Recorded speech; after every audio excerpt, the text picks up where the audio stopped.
Morning, brethren. Welcome to another new day and another daily devotional on the subject of prayer. Today, I want us to think about something else for which we ought to pray. We were thinking yesterday about praying for the work of the local church, particularly praying for our ministers and for one another. Today, I want to turn to the letter of Paul that he wrote to the church in Colossae. Colossians chapter 4 and verse number 3, where Paul writes this to the believers there.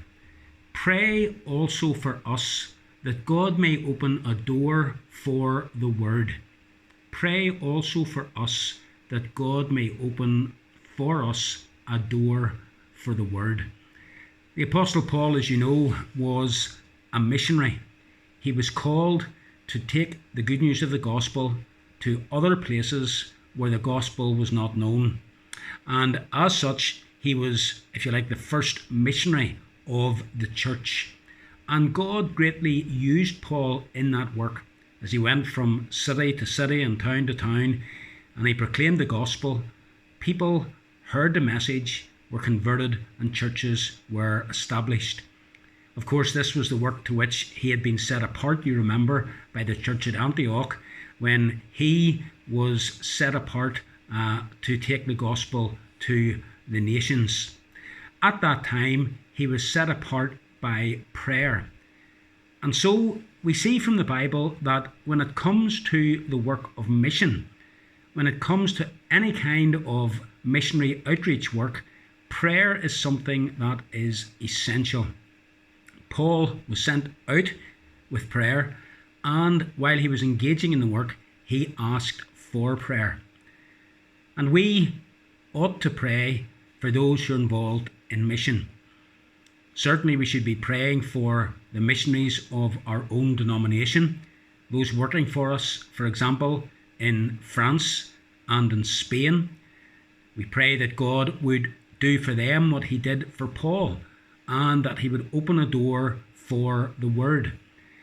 It's good, therefore, to keep up to date with what is happening in each of our missionary places, to get news from Andrew and Heather in Nantes, to get news from Isaac, Rachel over in Spain, and to keep upholding these brethren at the throne of grace before God. Of course, mission work is not confined merely to what we in the Reformed Presbyterian Church are doing. And it is a good practice, I believe, to be interested in and to get involved with particular missionary works that perhaps we have been drawn to, and to pray for them regularly. Sometimes in our churches, representatives will come from missionary organisations and speak about the work in their particular part of the world. And certainly as Christians, we should be concerned for the spread of God's kingdom throughout this world. We often sing that great missionary psalm, Psalm 67.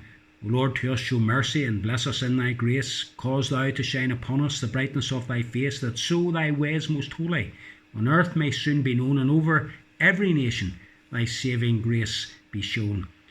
And we should be praying for the work of missions. So let me ask you today and challenge you, are you praying for our missionaries? Are you praying for missions beyond the work of the Reformed Presbyterian Church, but part of that great work of God in extending his kingdom throughout this earth?